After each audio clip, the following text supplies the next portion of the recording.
Hello. Happy Friday. Hello, hello, hello. Happy Friday. Yes, I am not Ron. I am the Onion. Ronnie's having tremendous issues, unfortunately for him, up in Scotland with the wind, the power, or lack of, should I say, and storms. So you have our best wishes, Ronald. I hope you get it sorted soon at the garden centre and at home. So he asked me to jump on at last minute. Hey, Saf. Hi, Mike. Evening. Hello. Hi.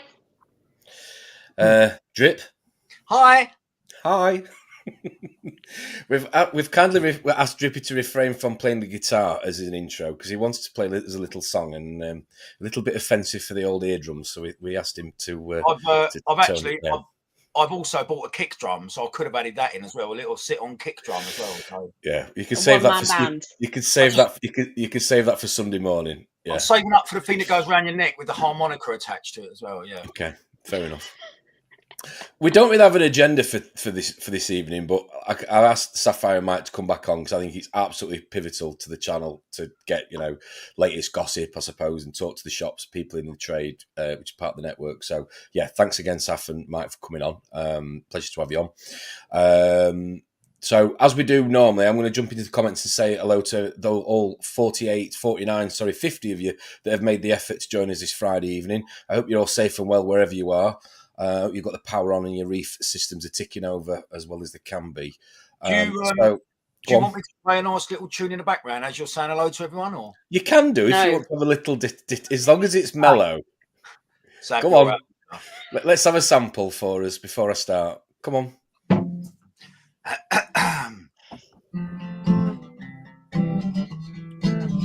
Okay, we're all right with that. Right, we've got Dave, just Dave. Evening, happy Friday. Hope you're good. Who else we got? We got John with the house. Evening Reefers. Hope you've all got power. Yes, as I've just said. Just slower, just a little bit lower, Drip, a little bit lower. Gil's Aquarium, absolutely buzzing for this Infinity and Beyond. Yes, Ron will pick that up, Liam, next time he sees it. I'm sure he'll be tuning in soon. Right, Drip, cut it. It's messing. You're messing with me, mojo, mate. Sorry. Okay. Thank you. Thanks. Techers, evening Techers. Hope you're good. Happy Friday to you, mate. Thanks for joining the show. We've got Jazz in the house, Bruce's mummy, as always. Evening, Jazz.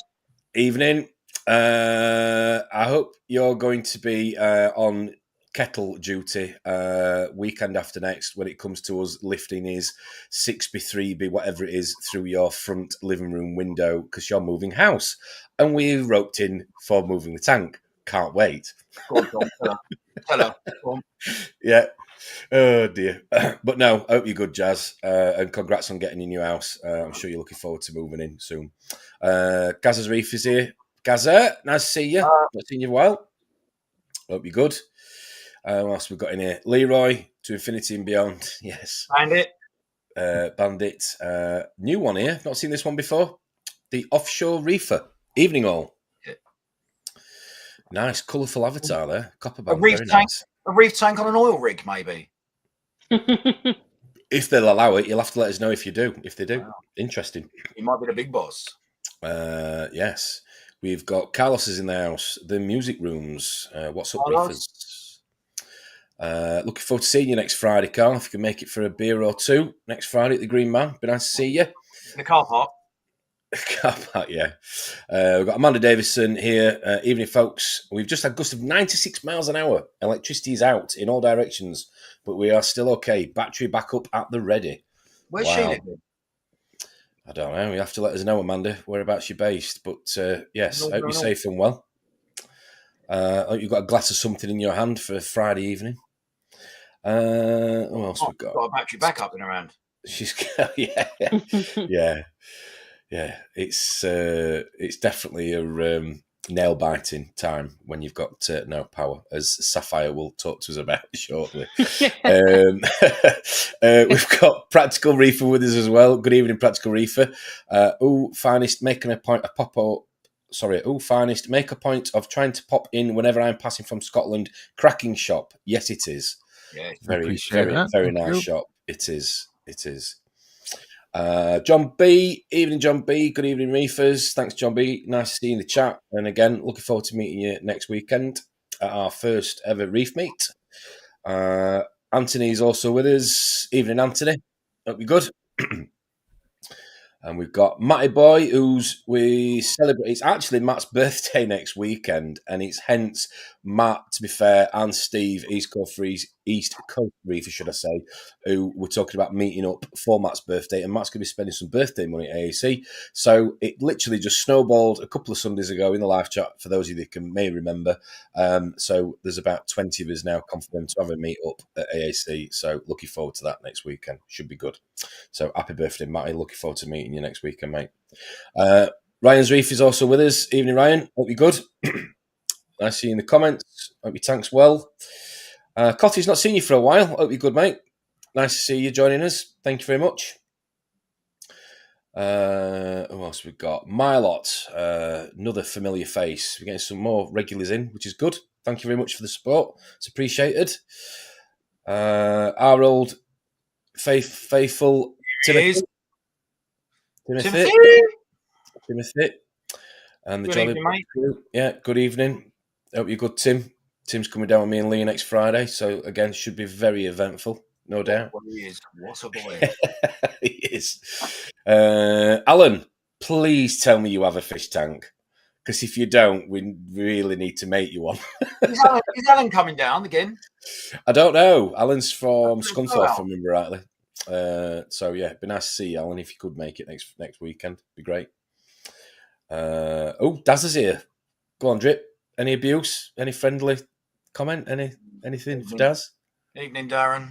Oh, evening, Darren. Nice to see you, Daz, in the comments. Hope you're good. Happy Friday. All the best to you and your family. Woody's Reef is also with us. Evening, Woody's Reef. Hope you're good. Yeah, I like that avatar. Very nice. Melinda/Miranda.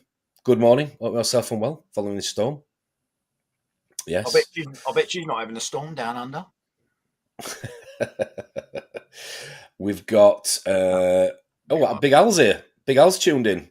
Yes. Nice to see Big Al for a change. Spoke to him earlier. So did I, funny enough. Oh, did you? Good. Yes, I did. What a good lad. He is a top boy. Reef 216. Good evening, all. Evening 216. Hope you're well. Happy Friday. Mr. Russell is with us as well. Good evening, Sean. Hope you're well. Successful Reef Aquariums.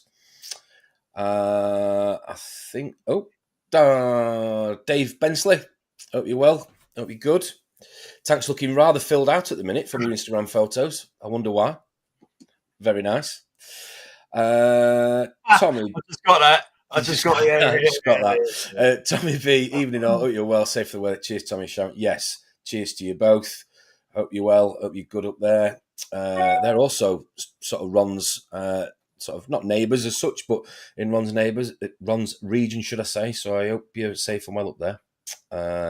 Triggerfish 45. Hey, salty people.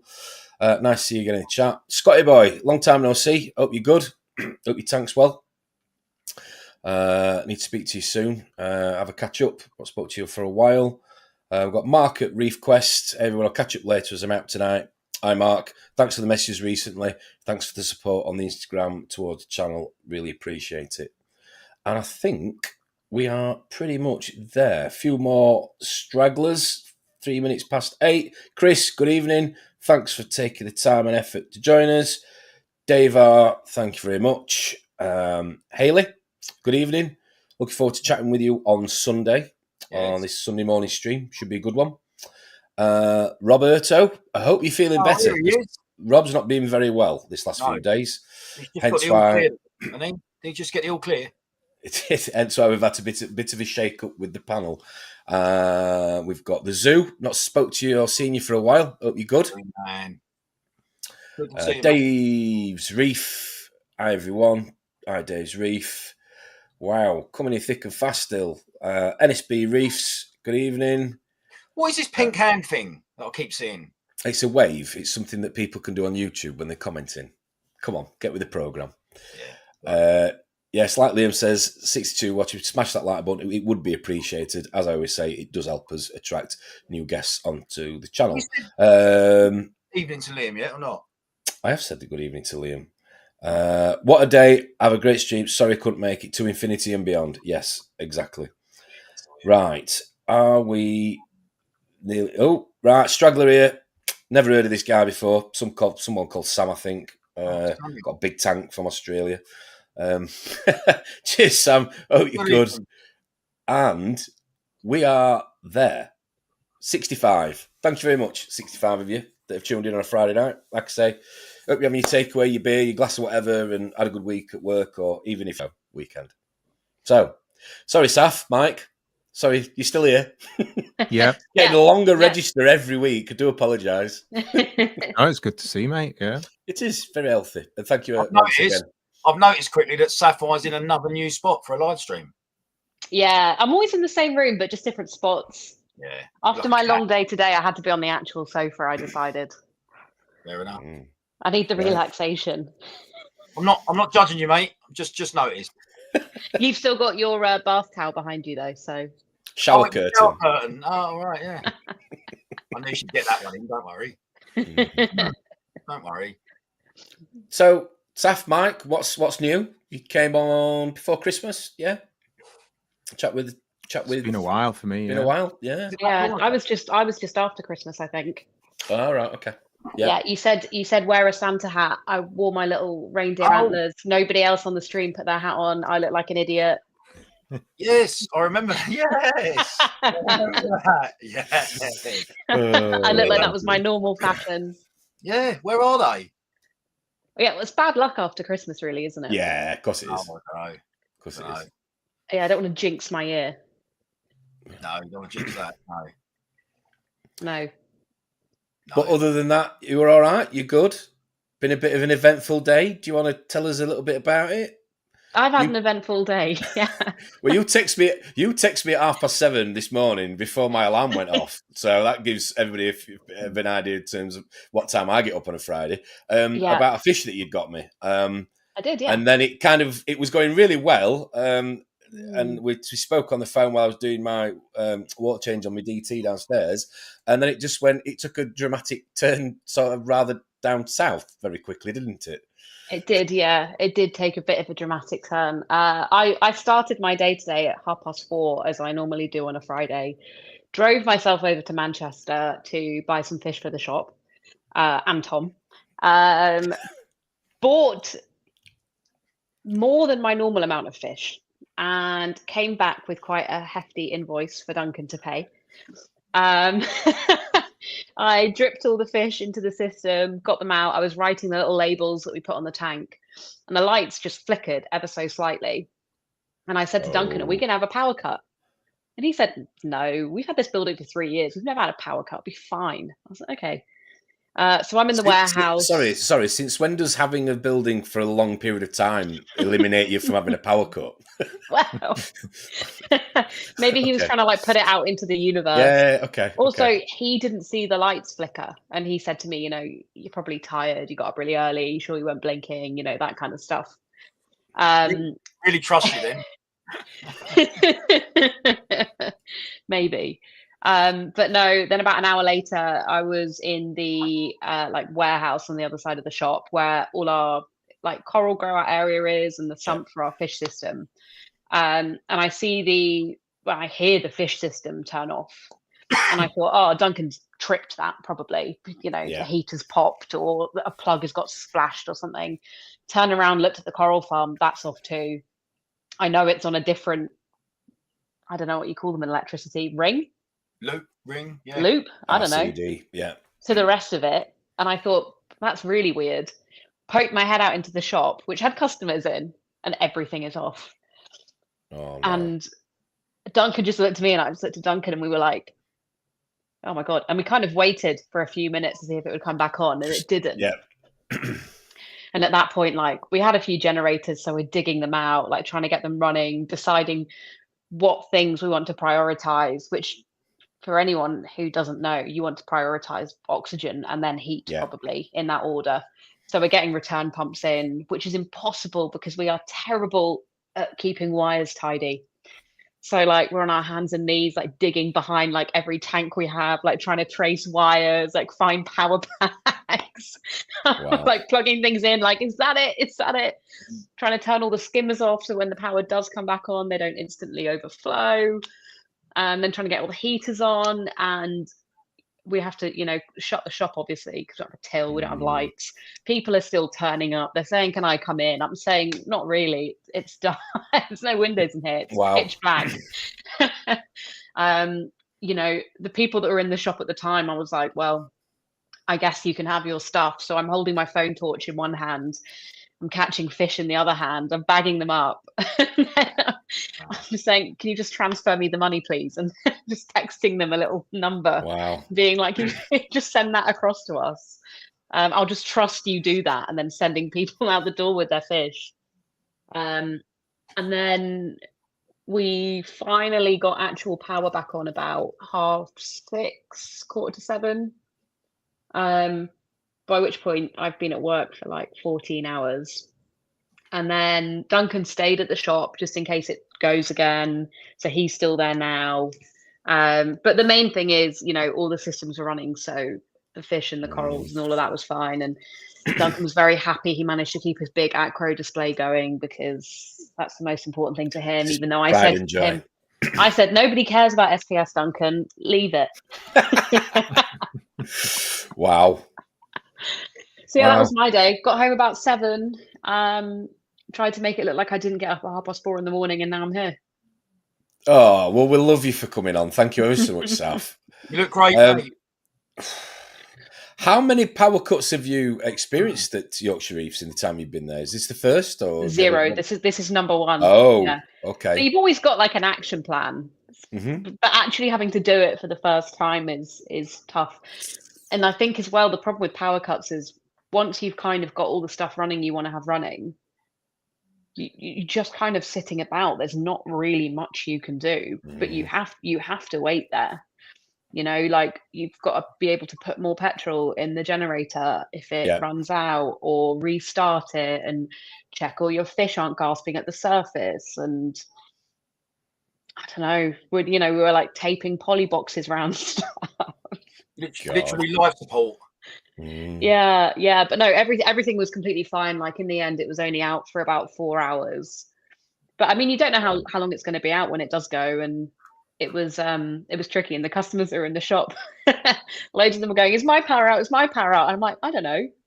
And they're like, "I'm like, Have you got anything you can log into, see if it's connected?" And you know, they're all logging into their like apexes and being like, "Well, I can see the pH, so it's fine."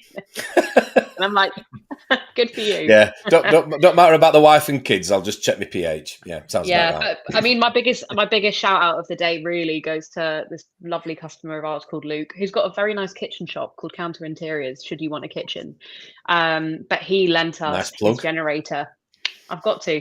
He gave us his generator, which was better than ours, and double as powerful, and kept everything running. So, brilliant! You know, I mean, our customers were lovely. Like, you know, we had people texting us saying, "If you're stuck there, drop me a message, and I'll bring you guys some dinner." And people saying, you know, "Can I bring anything round? Do you want me to bring some battery packs? I've got an Ecotech battery backup. Do you want it?" And you know, our customers, like, you know, really went for it. Good. So that's good. I'm very thankful to all of them. But yeah, that was my stressful day. Stressful day. Are Yeah. you sure you didn't miss anything? Are you sure you didn't miss anything? Oh yeah, I also almost got blown off the M62 in the pitch black in the wind. Wow. Well, you sent me a video which I'll show in a minute. But Mike, have you experienced anything up there today? I've had a pretty chill day compared to that, I think. I had my shopping done for me by Steve from Kraken. So obviously everyone knows that Adam owns the 2 shops, Finest and Kraken. So the beauty of that, having 2 shops, is we get to like share stock between and combine on orders and stuff. So rather than us both going to TMC and fighting against staff for the best livestock, I was still in bed and he wakes me up and asks me what I want from TMC. So I actually bought some of Mike's fish today for him. Oh, did you? Little does he know. Yeah, well, I wanted the Springer's damsels, but it turns out Mike wanted the Springer's damsels too. Oh, So I said to Thank you Steve, very we'll go much. halves, and then I even caught them and put them in a little bucket for him. Oh, that would be why they are so small, I guess. You got all the big ones. They're absolutely tiny. No, to be fair, mine are the same size. Ah, touche.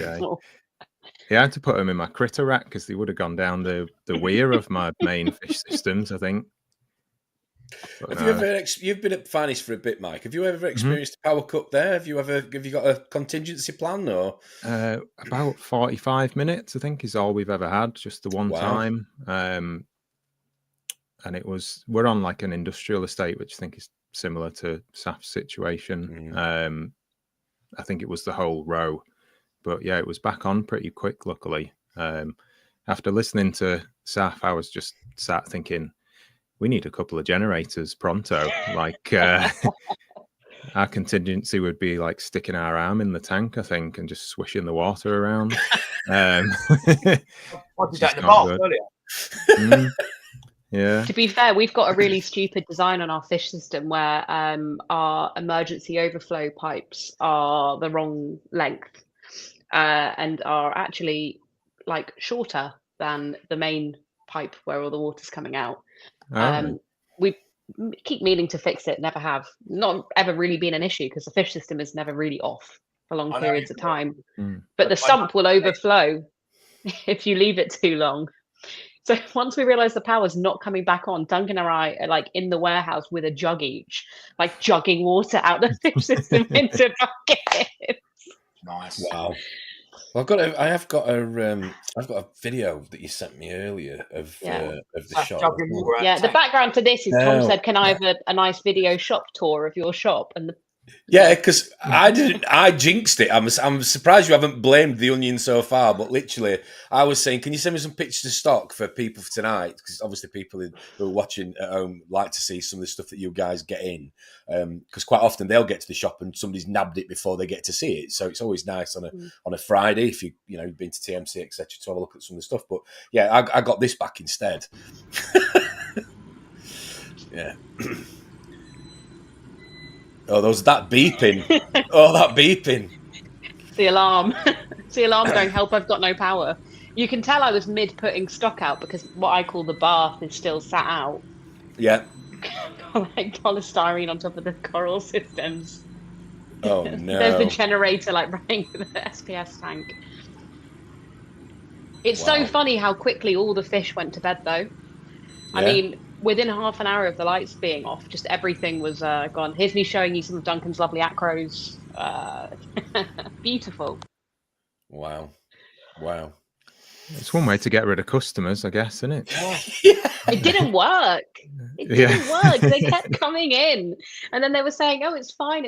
I'll use my phone torch. I was just about to say, did anybody get the torch on the phone and try and look at stock? Oh, God. Yeah. And I was like, you should probably just come back tomorrow. And they're like, well, I'm here now, And I'm like, ugh. How would you try and did you didn't serve anybody surely with the power off? The people who were already in, I did let them have their stuff. Oh, right, okay. She said with that the power off. Oh, God. I did, yeah. Right. It's way easier to catch fish with the lights off actually because I can't see the net coming. Well, they're oblivious. Every time someone now orders a fish, all the lights are going off at Yorkshire Reefs. Yeah. It'd be off all day. like raving now. Yeah, Drip. Sapphire sent me a picture of one of the fish I'll be picking up. There you go. Oh, that looks familiar. Well, it doesn't to Ian. No, it doesn't to Ian. No. You sent me this one as well, Saf. I can't. This is different, isn't it? So this is the different one that you sent me. Yeah, nice. Fucking hell. What? Stop swearing. Yeah, very nice. Yeah, both the same species. What's the matter, Drip? You haven't got one of those, or you're going to go and buy one of those? No, I've already got one in my tank, mate. And you're open from 10 o'clock tomorrow, yeah? Yeah, from 10. Good. Looking forward to coming 10. over. So don't be late. Don't be late in the morning.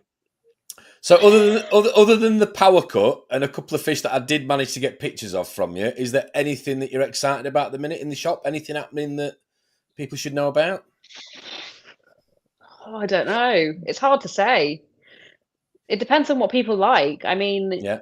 I have done a very, very heavy fish shop this week. So What there did is you buy more of?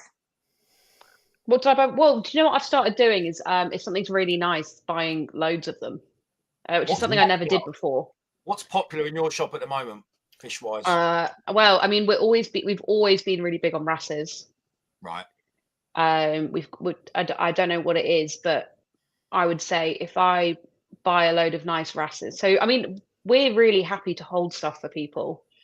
And we run our fish system with like a low dose of copper all the time. So a lot of the time what people will do is come in, see a fish they like, pay for it. I'll write their name on the label. We'll leave it in copper for a week, get it feeding really well, make sure it's super fat, and then they'll come and pick it up. I would say most wrasses have sold by like Sunday morning, Saturday lunchtime if it's really busy. Yeah, just a nice wrasse, I think, is what people are really into. I mean, we don't have a lot of customers who are fish only. I think because we're so heavy on corals. So even when we get new customers that have fish only tanks, I guarantee like 80% of them within 6 months of coming to our shop have converted to a proper reef tank. So it's always like small, pretty, less aggressive stuff that does really well. Little tangs are so popular. People love getting little baby tangs. Well, but you show somebody else little gem tangs, yeah. Yeah, well, we got some little gems. I got some tank bred majestics today that are legitimately about a centimetre long. And I'd sold all of them before I even got back to the shop. So I mean, people love small stuff like that. But you show somebody like a small wrasse and they're like, oh, I don't want it. It's tiny. But a tiny little tang and they're like, take my money. You know so you've go on, Drip. Sorry, go on. I just think you can get a beautiful coloured fish for not a lot of money. With a wrasse? Yeah. Yeah, also you could get a beautiful coloured fish for an obscene amount of money. Yes. I saw one today, funny enough. Well, there is a comment that I was going to throw out actually regarding that, and I think it came from our good man Sean Russell. If I can find you, where are you, Sean? God, there's so everybody's talking to each other here. It's usually what happens. And it is funnily enough, and he was asking about what you saw earlier, which was a femwrasse. Is that right? Yes. Yes. It's sold already. Yes. I don't think it even made it literally for general sale. I think someone snapped it up on the blower and then paid for it over the phone, or they must have done. Really? Yeah. And I've seen a lot of fish in my short time in this hobby, and that is striking from 15, 20 feet away. Absolutely beautiful. Yes. Well, Mike won't be able to answer this question, Sean, because unfortunately Mike was still in bed, like a lady of leisure, while his staff / colleague was doing the fish run by the sounds of it. Or can you answer that question, Mike? Do you know what you've got in the inventory in the cupboard at Fridays? I haven't had wind of any coming through, to be honest, but Drippy, you saying you've seen one down south somewhere? I see that one, yeah. Maybe Manchester's got a couple stashed away, but Saf, you were there at the no? I was there, and I did have a look at wrasse bucket. There were no feminists in there. But often you find though, if something's down south, right, a lot of really special stuff comes into the London TMC, and it'll sit there for a week, and the London shops and Essex and all around there will get a few, and then a week later they'll send a load up to Manchester. So we almost run on like a week lag. That happened with the what were the nice ones? Lenardi's. Yeah, the Lenardi's. The Lenardi wrasse that everyone had about a month ago, Manchester got the week after London, didn't they? Yeah. Interesting. Would you? I remember speaking to Saf about the swallowtails, and you passed them up, even though they're your favourite fish. Yeah. Would you have bought the femwrasse to sell? I would have bought the femwrasse. Yeah. Well, I mean it would have been an easy sell. Yeah. They're sold before you can get them back, can't they? Yeah, they will. They are the kind of thing that as soon as somebody gets wind that you've got them, before you've even like made it back from TMC, really? I'm getting a text saying, did you happen to pick any of them up? Because I know that Manchester had Yeah. a few. Wow. Yeah. And you say, yeah, and then, you know, off they go. And to be fair, like if you've worked in a shop for a really long time, like I've worked in reef shops in this area for like 7-8 years now, right? So I know people very well who've had it, and certain things like that, you will drop a text to a few people and say, just to let you know before it gets advertised, I do have one of these. Because I mean, like ultimately, like in a shop, you kind of reward loyalty in a way. Yeah. Yeah, totally. Mhm. So you If should. you've got a really loyal customer, like you, and you know that they'd have it, I'm always going to let them know before a picture goes out on Facebook. Nice. Have you sold one before? Oh yeah, a few years ago. Yeah. Yeah, I've not seen a A few. feminist for a little bit. Yeah, I've not seen one for like 4 years maybe. You were rather excited when you rang me earlier to say you'd seen it, weren't you? There are some fish that I would drive a long way to see with my own eyes. The swallowtails, the Yeah. interruptus. I'll tell you what I did see. I'll tell you what was. I saw a rare wrasse today. That probably won't hang around very long, and it's a blue spotted leopard wrasse. Mike, Yeah, you they're familiar? nice. Yeah. I think they're like African, aren't they? Madagascan. I'm not entirely Coming sure, on the mate. same shipment as those. Yeah. But apparently they are extremely rare. Cyanoguttatus. Mhm.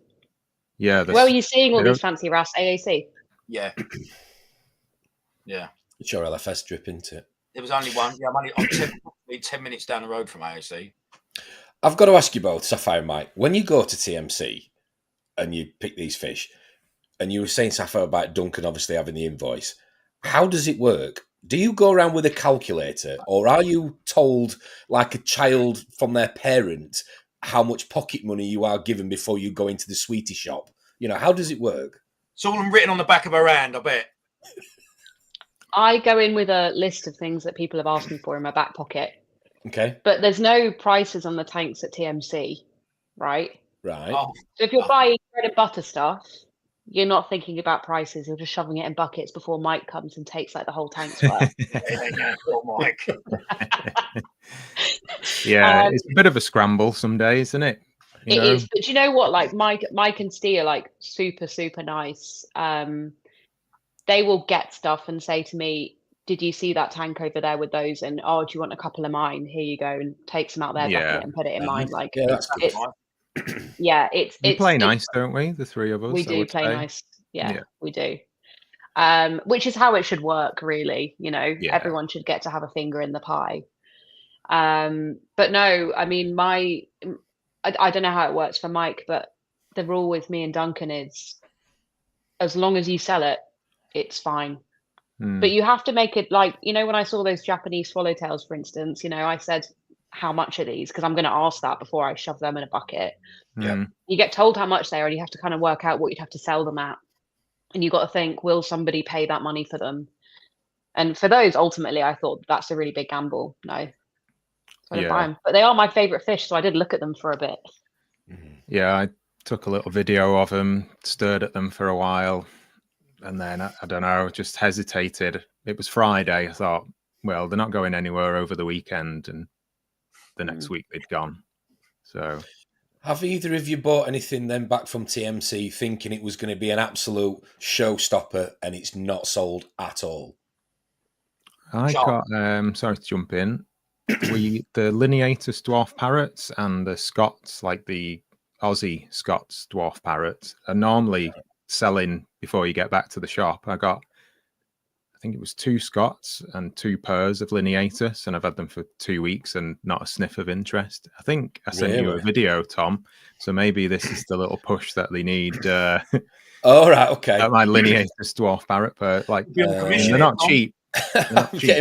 I'm getting prompted here. Let's have a look what you sent me. Where are we, Mike? Finest. I think they're in with some shrimp fish, maybe. Right. Well, you sent me quite a lot because you were taking advantage of not having a power cut. Sorry, I'm sure a little bit. Yeah. I've literally numbered them 1 to 8, so apologies. I don't know which one's which, but I'll throw them up now for people to see some of the stuff that you've. Can I sort out your commission rate before you put these up? That's the Lenardi. Yeah, He was very pretty nice. camera shy. Like I could only get a few seconds of him. He hated the phone being near the tank. Yeah, That's nice. Oh, there he is again. That's about.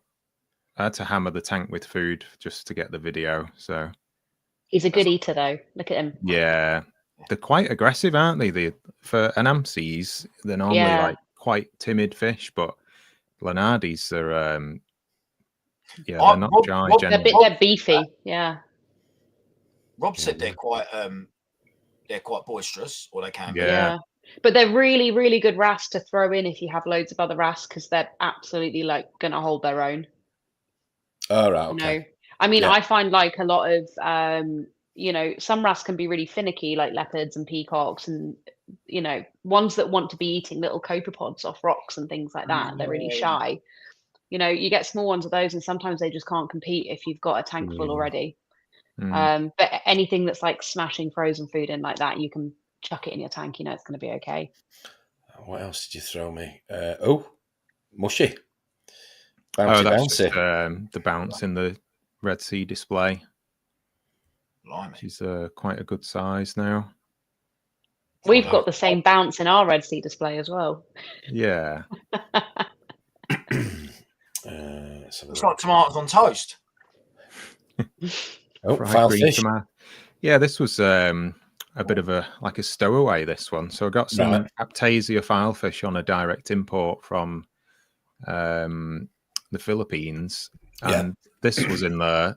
And I was like, I'm sure I've seen these before, but I did have to send a picture to Matt from TMC because I knew he would just know straight away rather than me racking my brains. It's a fan-bellied filefish. I think they occur in Australia as well. I wouldn't trust it in your reef tank, but on the rare occasion someone's got a nice fish only, then I think he's cool. He's a bit bland for a marine fish.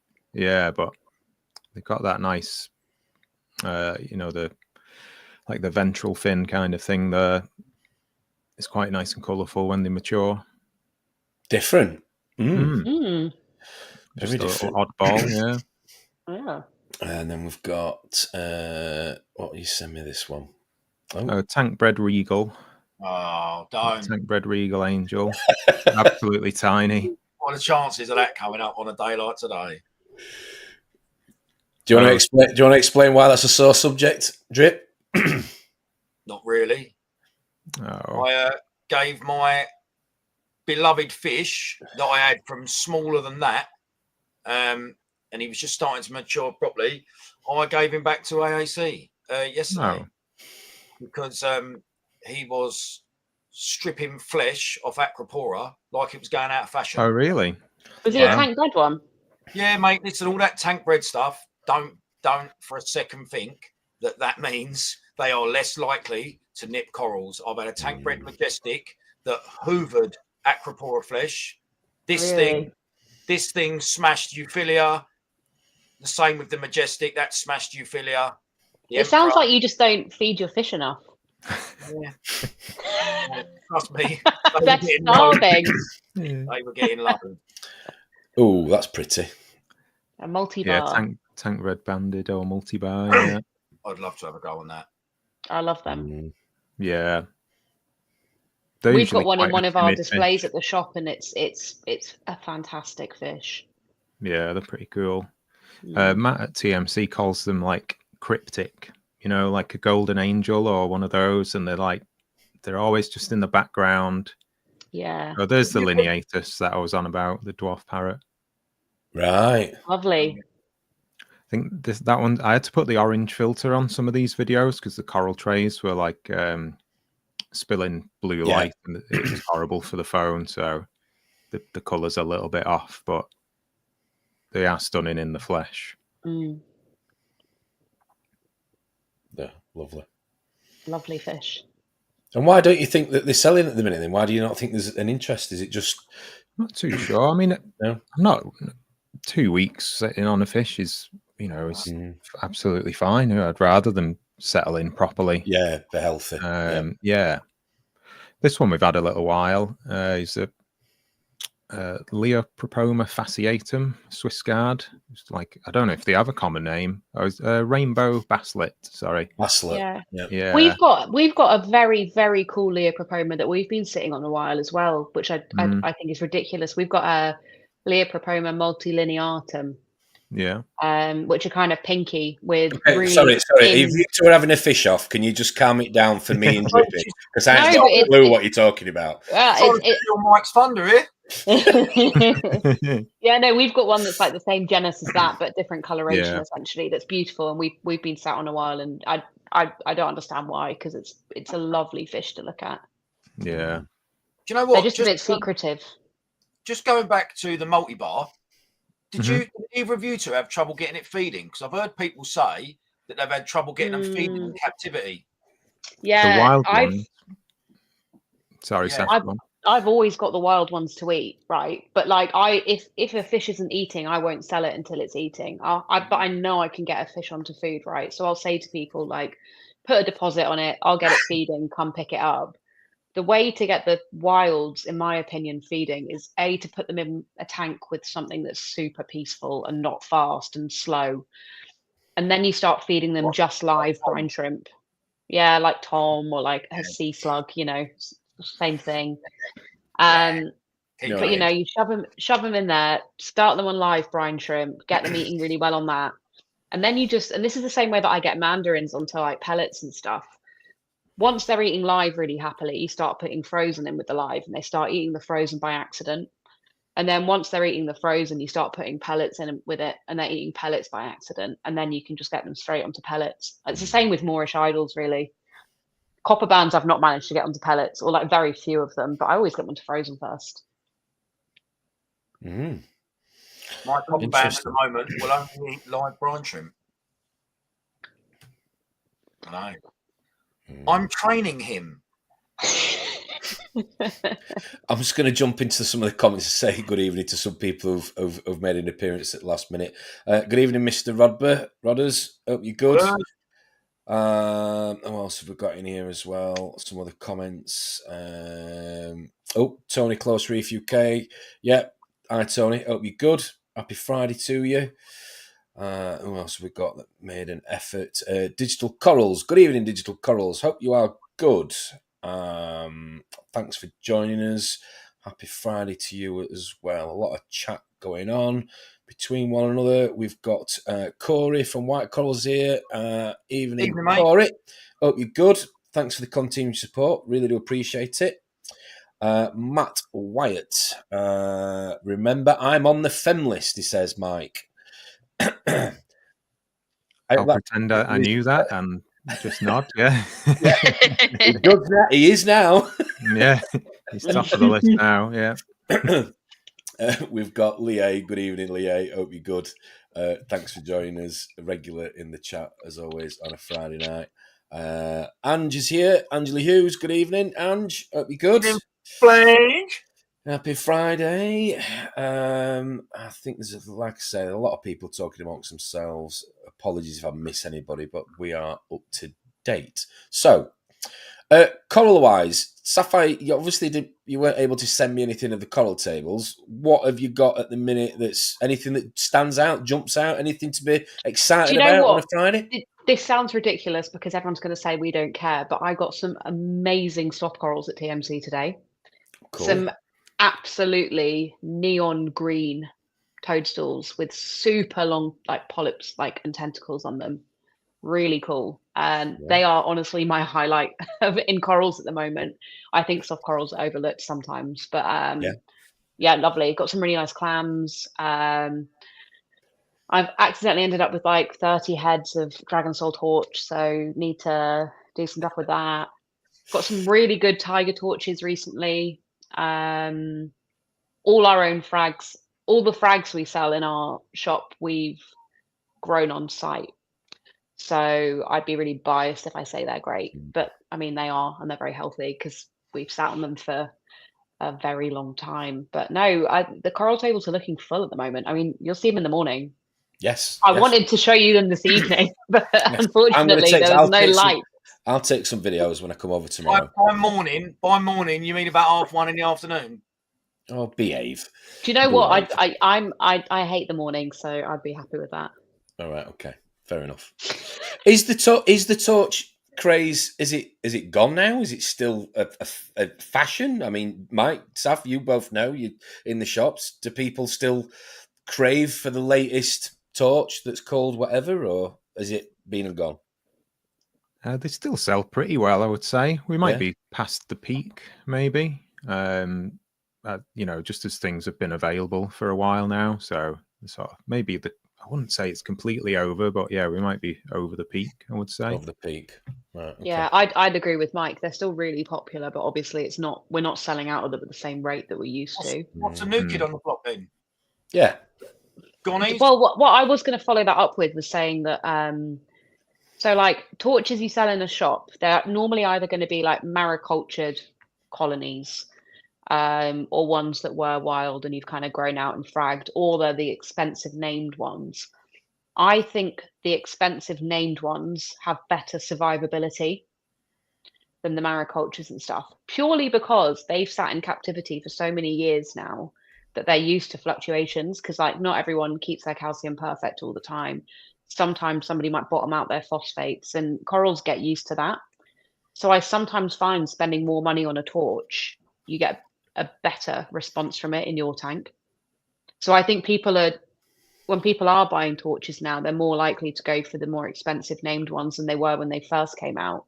Right. Because when they first came out, they were like, oh, torches, they can be a bit deathy. Like, I don't want to spend 300 quid a head on something that's going to die in 2 weeks.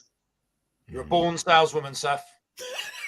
Yeah, but do you know what? Like, I'm really bad at looking after my fish tank at home, and I will happily say that, and it's because I'm lazy. I've had loads of torches in there, and none of them has done very well. The only one that's like really grown, I'm looking at it now, like split loads of heads, like never died, never lost a head, is my OG Holy Grail. Right. Yeah, they've been passed around loads, haven't they? Those, so yeah. You can't kill them. They are really tough now. Yeah.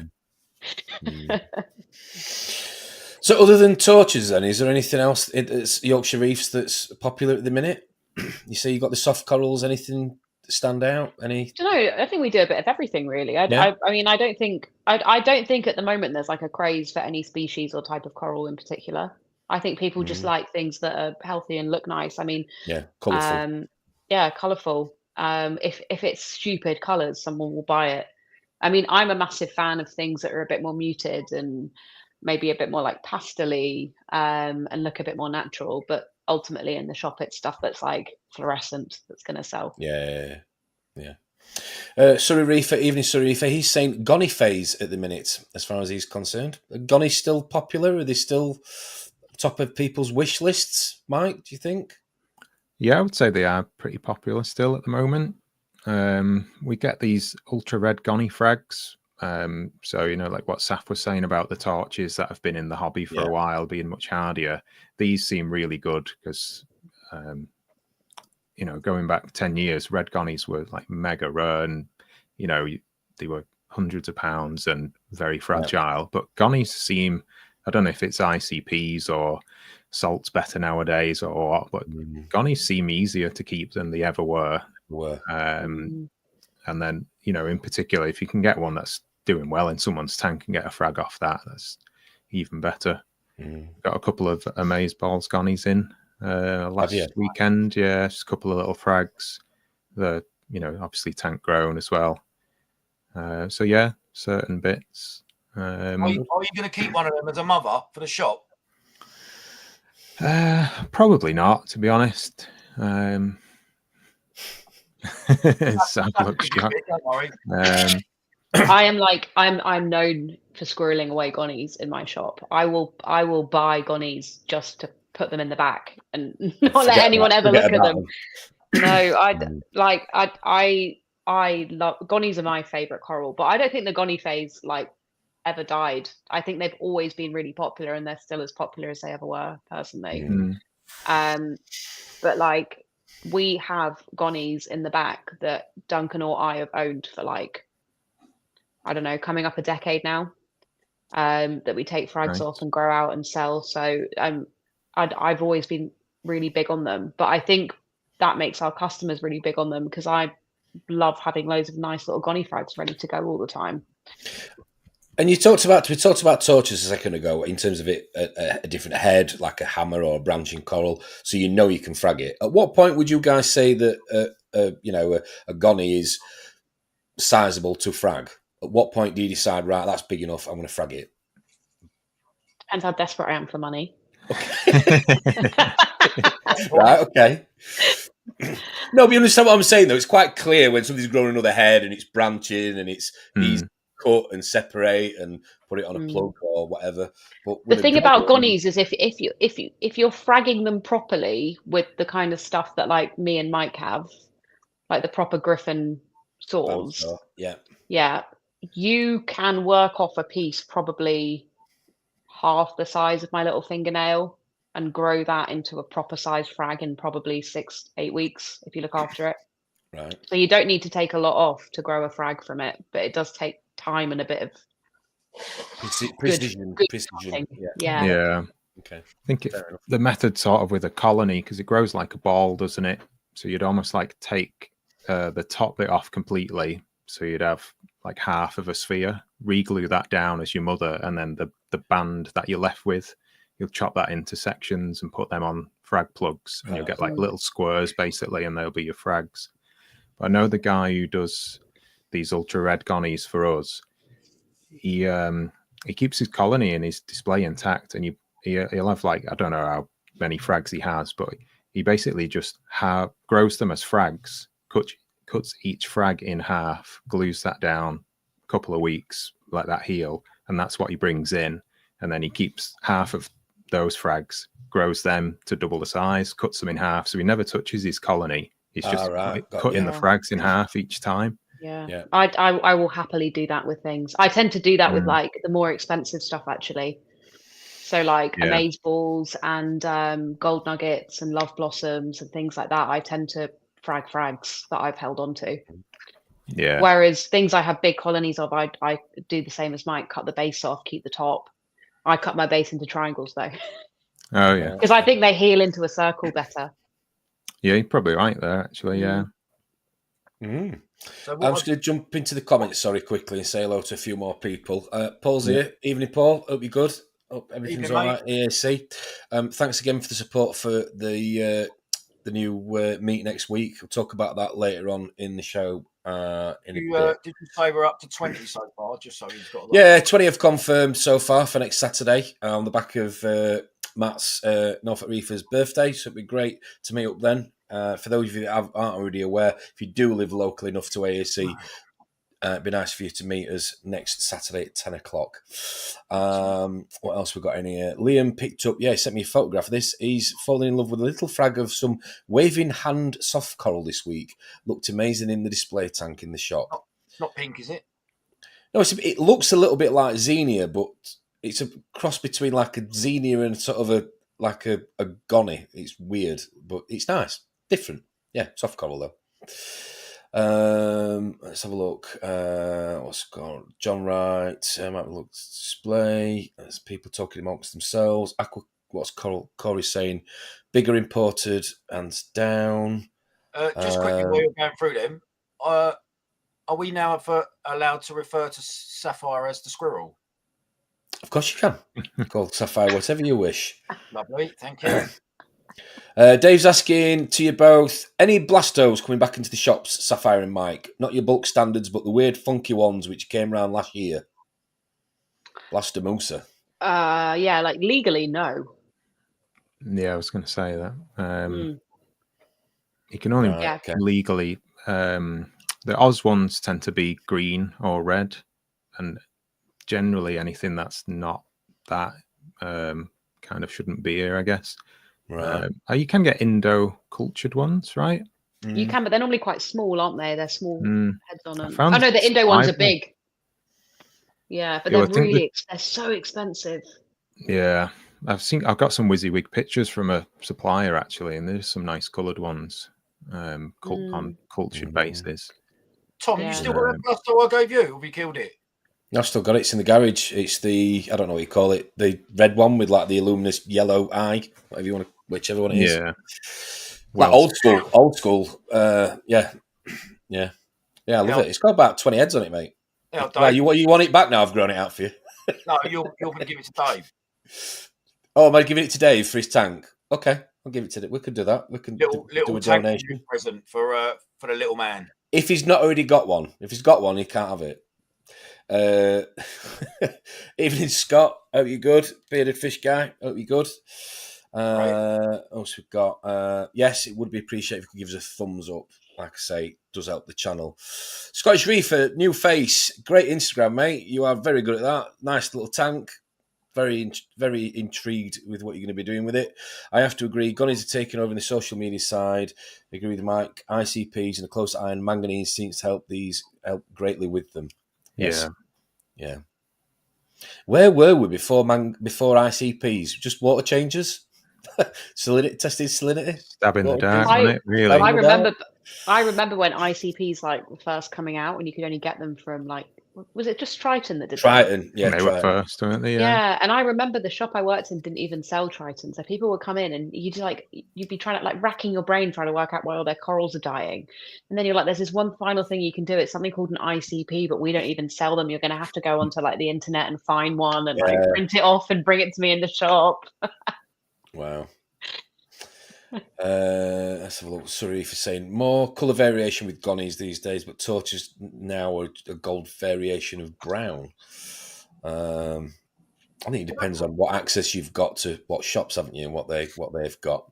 Mm-hmm. So, Mike? Do you do what? So you don't hold anything back? Do you not have a grow out section or a sort of a forget about section? A squirrel. Sorry, thank you. Yeah, a squirrel section. Yeah, and nothing off show. So it's hard to squirrel stuff away, It's why I've ended up with certain acros are just stunted really bad, because I can see there's a little tip there. You could just nip that off for me.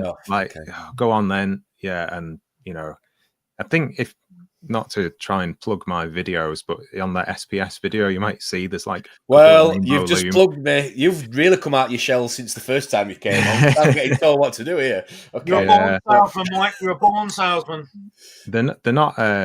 This is the LPS, but I'll talk through it. Streams are quite popular actually at the minute. Yeah, I'd agree on that. The flows off here, just so I can do top down. Obviously, Will Tony's. Yeah. Very nice. Various shades of brown. Yeah. Maybe if you're colourblind. I don't think they'll ever go out of fashion, mate. Never. No, they are so cool, aren't they, to watch in the flow and stuff. They're great. I think torches are that coral that people new into reefing, when they get their first tank, they're like, I want torches. Absolutely. Are the bananas still as popular, Mike, as they were? I not had any true bananas really. So that's OG Grail, I think. Right. Colour looks a bit weird on my screen here, but looks nice. And then that's the hot one at the minute, the Ultra Grail. Right. Yes. Yeah, that's very nice. Lovely hands, Mike. Thank you. And then this last one, I think I talked about this on the first stream, but we didn't have the pictures. That's that Ultra Dragon Soul, which has been passed down for generations from tank to tank. Lovely. That is nice, yeah. I actually bought that back from a customer that I sold a frag to because my display tank just got raided. I think I had about 40 heads at one point. I'm down to 4 now. So I had to buy some back from a customer. And then just a little overview of the shop. Twitching like a rattlesnake hearing that. No, do you know what? We do it as well, actually. I mean, Duncan will sell the last thing of something, right? If I've snuck it in the back. He'll invite people back there and I'll be like, oh, what's that? That's amazing. And I'll come in and I'll say, Duncan, where's that gone? And he's like, oh, I sold it, sorry. And then, a couple of years later, somebody will send you a picture on Instagram and they'll say, I bought this from you 2 years ago. It's massive now. Do you want a bit back? And I'm always like, yes, please. Quick question before I show you the SPS, sorry. Ian's asking you both, Any idea why the backside's fallen out of the market on the jelly bean chalice, which was a bit of a hot to trot? Yeah, it seems to have. I think the market got really saturated with them. But I also think that with jelly beans, there are people, if you want to get really, really nice frags of jelly bean chalice, it is a years long task. So we sell them, and we started with a tiny little frag and grew it out. And we have probably grown out, I would say, like that size of jelly bean, right? Our mother colony is now this big. Yeah. But like really, really good frags that are properly done with all the colours on, we probably get 6 of them a year off something this size, because you've got to trim them really well. But people buy a piece of jelly bean, they've bought it for 500 quid because it's a nice piece, 3 years ago. And they're like, cool, I'll buy that and I'll grow it and I'll sell it. And then they're selling ones that are like what you'd call in the trade like B grade or C grade. Right. And then, no one's buying them. So they're dropping the price more and more and more. And then you go on eBay and people are like, well, I can get a frag of it of this guy for 50 quid. Like, why would I pay £300 for yours, which is way nicer? So I think that's what happens, I think there are certain frags where you want to like hold the value. And everyone who's got a little bit of something that's really special should try and not flog it for super cheap, because it kind of destroys the value of it. Do you think there's also the risk that people might be buying it and it's not actually genuine, or as people call it, lineage or whatever you want to call it? Yeah, it might be something that's very similar. I think it probably is genuine a lot of the time, but I think it's just like the frags that a shop wouldn't sell or wouldn't buy in the first place. Maybe might have a different idea than me on this. Yeah, I mean, they grow out strange, don't they? You get like the red stripes through. So ideally, you'd want like an even amount of red and blue and green or whatever. I know I've got a colony that I grew out, but it's really heavy on the green.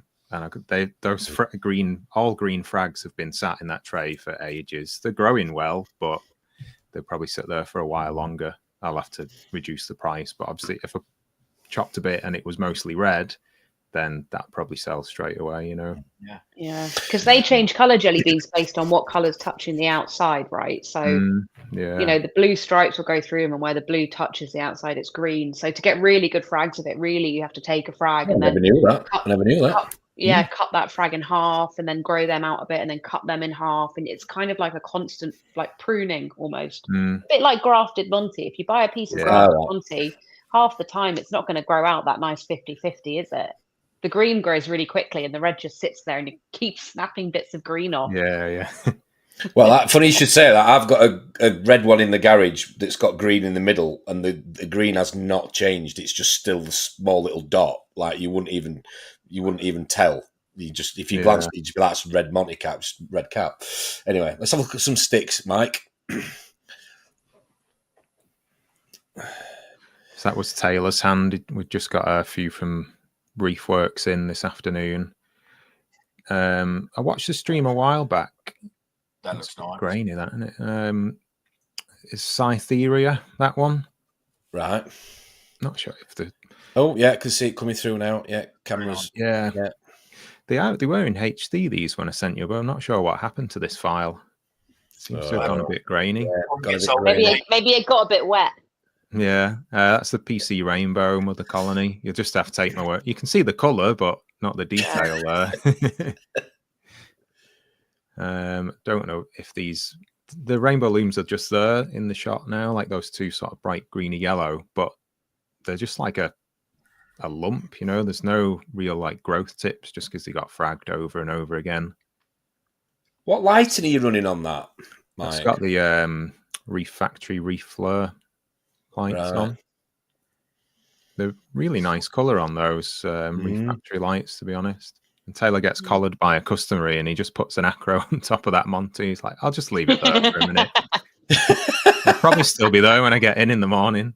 But, red Monty plate just gets abused in a shop. It grows too well, doesn't it? Customers just go in with a bucket and throw it at you. You feel obliged to put it in your tray. I can't. Yeah, I can't kill. I can't kill a coral if it's. No. I can't do it. Are these Minecraft corals? Says Ron. How much do you both think that certain words or terminology used when, I suppose, describing a coral, how much do you think the words contribute to the overall cost and marketing of a coral? So, for example, ultra, splatter, Neon. toxic, neon. I don't think they. I don't think they really do. I mean, No. No. I mean, before all these torch names came out, right? You'd buy a load of torches in, and you'd be like, "Oh, that's quite a nice gold torch. Yeah. I'll sell that one for a bit more money. That one's less nice, but it's still really nice." And a customer would come in and they go, "Oh, that's quite a nice gold torch," and I'd say, "Yeah, it's quite a nice gold torch," and I'll say, "Sold." I mean, ultimately, you shop with your eyes, right? Yeah. Very few. Some people do care about the names, but very few do. They just want something that looks pretty and has a nice color on it and it isn't actively dying. It's all they ask. Yeah. Yeah. I think it's good to catalogue things, isn't it? Like you said, lineage. You mentioned that term before, just so you know. But then somebody gets something that looks very similar and says that it is that, and then I wouldn't have a clue with the torches unless they are completely different colours. Yeah. It's like Walt Disney Acros are one. Everyone's like, "Oh, I've got a Walt Disney Acro." I don't think you do, really, do you? But words mean less about lineage the more people hear about them. They're like, "I've got something that's kind of that colours. I guess it's that." Yeah. Ron's just commenting on your camera skills, Mike. He's asking if they're Minecraft coral. Yeah. Apologies, but they weren't. It's Tetris next time, but thanks, Ron. Mike must try harder, but no, thanks for the contribution. Apologies, yeah. Oh dear, Tom didn't pay his HD bill to YouTube. I did actually. No, it was the footage. It was the material. Something happened. It got corrupted by WhatsApp when I sent it to you, I think. Don't be daft. But you've got updates of all of stock, both shops' Facebook pages. If anybody wants to go back tonight. Oh no. Oh, sorry. Mike's a yes. Sapphire's a no. Okay. I'm you know what? This is. I mean, I don't do myself any favors here, but come on, it's Friday night. Let it out. Come on, let it out. We're so bad at doing social media. We're so bad at it. I am too, but luckily I've got Taylor who's really keen on it. Like he does the website and all the Facebook posts, and I was in the shop. So I built our website. I do the odd Facebook post. I put a fish list out every Friday, and I did do that this week. But photos, I'm terrible. I'm so bad at doing it. So I will try and take some photos in the morning, but I might be clearing up all the avalanche of poly boxes that were around everything. You've been making me a cup of tea as well, I hope. I'm the missus. I'm getting trolled in the comments. Liam, sorry, I asked about 4 hours ago. Are you going back to TMC and fish? Are you able to order in fish, etc.? I'm super keen. Sorry, to get my hands on a flowery tang again. Fowleri. Fowleri. Right, Tom. You have one too many, boy, or what? I've had one too many. Daz is asking me if I drink IPAs. Yeah, I do, but drink anything. Not today. So can either of you answer that one? Sorry. It depends who. If it's Sapphire's customer, so I don't want to steal the customer away. But you can order fish with both of us, is what I'll say. Go wherever's closer. Why don't? I've got an idea. Why doesn't Liam order the head from Sapphire and the tail from Mike? Well, Mike, you and Drippy have both got.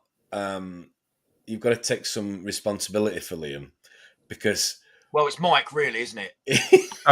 Is that the gentleman sold the shark to? Yes. It's Mike, really. It was you that influenced him and pressurised saying it would be amazing in his new tank. Mike will remember this. I was on the phone outside. No, you weren't. Yes. Get it. No, Liam's moving it on to a new home soon, much bigger tank. But yeah, that's hence probably why he's asking the question about the fish. Yes. I mean, Mike and I already have. I was also going to say, Okay. Mike and I already have like a huge crossover of customers anyway. Yeah. Like the Like- guy I rang saying, "Hey, I've got a Lenardi Ras in here if you're interested, mate." Oh, I've already got one. Let me guess, Oh. Mike. Let me guess. She was doing her social media that week, yeah? He must have been on it there. She was. Geographically, he is much closer to Saf. Yeah. that's He's also known Duncan for about 20 years. Ah, right. Yeah. I go way back. And they were £5 cheaper than you, Mike, as well. Hey, it's funny you mentioned that. Yeah. My estimate was considerably more, but I think he's a friend of the shop, isn't he? Of yours. Yeah, so, I mean, like he does our barbecue at our birthday party every year. Yeah. He rocks up. He's made all the burgers. He's got steaks. Is that the equivalent of a backhander? Is that what that is? Or if you want to get on the right side of someone in a shop, you know, it's going to be food, isn't it? So going to be food, definitely. Yeah. I mean, I'm very good at texting. You know, I hadn't publicized that fish. That was a texting fish. Yeah. Oh. Yeah. You was good at it that day. To be fair, he had been texting me, asking me for one for like 2 years. Yeah. It took me 2 years to get him a Lenardi Ras. Wow. Yeah. Every time I went to TMC, I was badgering on at Matt. So was Mike. I'm just going to jump into the comments here. So Lee's asking about North reef meats. Yes, Lee. Sorry, Lee. We are talking about it next weekend. We have actually got something already penciled in, because to be fair to Josh Outram, aka Josh O's Reef, he's been supporting up in the Sunderland sort of Tyne and Weir area. So I think there is something being penciled in for the beginning of March. I will talk about it towards the end of the stream, but if you check out the new Facebook page that Liam was good enough, Gills Aquarium was good enough to help me with the other day, it will give you future updates on there. So if you don't already, guys, please give it a like. It would be appreciated. Anything happening in 2025 either of you are excited about in the shops? Any changes? Anything new happening? Anything to watch this space coming in that you know of? I think we're desperate for a coral table out the back, like a grow out or two. Might be stealing the freshwater have quite a sizable quarantine system, and I think they might be losing half of that to the marine section. So yeah, hopefully that goes ahead. I have been meaning to make the big fish only display in the behind the counter in the shop into a reef as well, but whether that actually happens, I don't know, because I've been going on about it for ages and done nothing about it. But yeah, that would be nice. That's my resolutions, I will say. And what are you going to stock it with? Anything that stand out? Anything that you got a wish list? It will be easy, low maintenance. I really like the leathers, like those neon green toadstools that Saf was on about before, stuff like that. I think soft corals perhaps are having a comeback. Yeah. Mushrooms, leathers, stuff like that. Yeah. Our Red Sea display in the shop is very heavily it's got like a torch corner, right? This huge clump of massive torches, but the rest of it is like mushrooms, big softies, but really nice showpiece softies, a few little gonnies and bits and bobs, we've put in there, but it's mainly these two fantastic toadstools. Is that the one right at the far end of the shop, Saf? Sorry, right at the far end. Yeah, we've switched that actually. So we used to have a Reefer 250 there, I think, when you last came in. Yeah. But in December, Duncan and I, one afternoon, switched it over to a 300 in like 3 hours. Just did a straight swap, which was fun. Good evening, Dirt Devil's Reef. I hope you're good. Oh dear, Ron. Place is a disaster. Won't be able to open tomorrow until we clear up and make things safe. Roads are all shut, trees down. Oh wow. Oh dear. When I was driving over the M62 to TMC this morning, a van about 3 cars ahead of me, this sign blew across the motorway, hit his windscreen, shattered it. Well, wow. I was on the phone to Ronald this afternoon, and there was a massive crash, and his shop sign had blown off, smashed into his front door into about 5 pieces. So he was going. It's crazy out there. we had nice blue skies and a little bit of cloud down here, and the sun come out. Yeah. You Southerners have got it so easy, you know. That's why they're way soft. Well, touch wood, nice. we've been all right in not so sunny Yorkshire. It's been windy, but the power's been all right. So North Yorkshire, not good. That's where we are. Yeah, South Yorkshire, we've been all right. Well, until I realised that I was trying to figure out why my salinity had risen quite a bit since I last tested it last week, and I realised that I'd since my last water change, which was just over a week ago, I'd not turned my ATO back on. So that's why the salinity's been increasing, because I have to turn it off, because when I do the water change, it affects the level of the sump, so it would automatically kick in as I'm taking water out. So I always turn it off, and I always, well, obviously don't always, because I haven't done it last week, but I normally turn it back on. But fortunately, I dose Calquasser at night, so obviously it's pushing RO in, so it's kept it at bay. But yeah, anyway, we all make these mistakes.